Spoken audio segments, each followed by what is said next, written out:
అందరికీ నమస్కారం.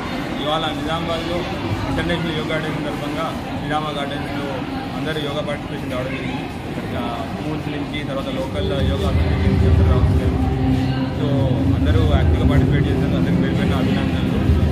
అట్లానే యోగాని కంటిన్యూస్గా వన్ ఆఫ్ డే కాకుండా రెగ్యులర్ బాడీలో రెగ్యులర్ ఎక్సర్సైజ్లో బాగా చేసుకోవాలి. అందరికీ మనం second thing anti drug awareness week కూడా జరుగుతూ ఉంది కాబట్టి డ్రగ్ అవేర్నెస్కి డ్రగ్ ఫైట్ అగేన్స్ట్ కూడా యోగా చాలా కీలక పాత్ర వహిస్తుంది. అందుకోసం అందరూ కూడా ఫ్లెక్సిబుల్ చేస్తున్నారు. దానికోసం అందరికీ పేరు పైన శుభాకాంక్షలు. సో ఇట్లాంటి యోగా కంటిన్యూస్గా వాళ్ళ డైలీ రొటీన్లో పార్ట్ అవ్వాలని కోరుకుంటున్నాను. Thank you.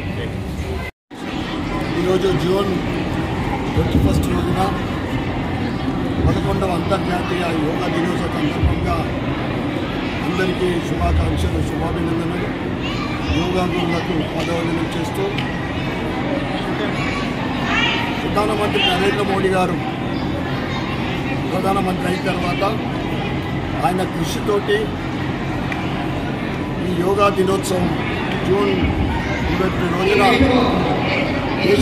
ప్రపంచవ్యాప్తంగా 200 దేశాల పైన ఈరోజు యోగా నిర్వహించడం జరుగుతూ ఉంది.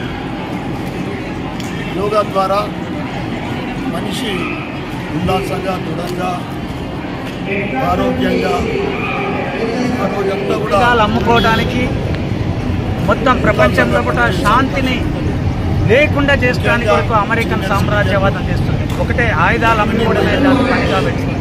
ఒక దిక్కు ప్రజలంతా ఆకలితోని నిరుద్యోగంతోనే ఉంటే దాన్ని అది కాకుండా ఒక యుద్ధోన్మాదంగా తీసుకుపోయే ప్రజలంతా వైపు మళ్లిస్తుంది. అమెరికన్ సామ్రాజ్యవాదానికి ఇక్కడ భారత ప్రభుత్వం బీజేపీ ప్రభుత్వం ఏదైతే ఉందో ఒక్క మాట కూడా గాజాలో ఇంతకుముందు ఉన్న భారత పాలసీ ఏదైతే ఉందో పాలసీకి విరుద్ధంగా ఈరోజు నరేంద్ర మోడీ గారు దాన్ని అక్కడ అమెరికన్కు ఇజ్రాయెల్కు సపోర్ట్ చేసే పద్ధతిలో ఉంది. ఇది సరైనది కాదు. తనకంటూ ఒక పాలసీ ఉండాలి. భారతదేశం ఒక పాలసీని ఉన్నదాన్ని ఇవాళ అటు ఇటు కాకుండా ఎవరు మెదపకుండా ఉంటుంది. సరైనది కాదు. యుద్ధాలను ఆపాలని చెప్పేసి సిపిఎంఐ న్యూ డెమోక్రసీగా డిమాండ్ చేస్తుంది. ఆరోగ్యవంతమైన భారతదేశాన్ని నిర్మించుకుందాం తెలియజేస్తూ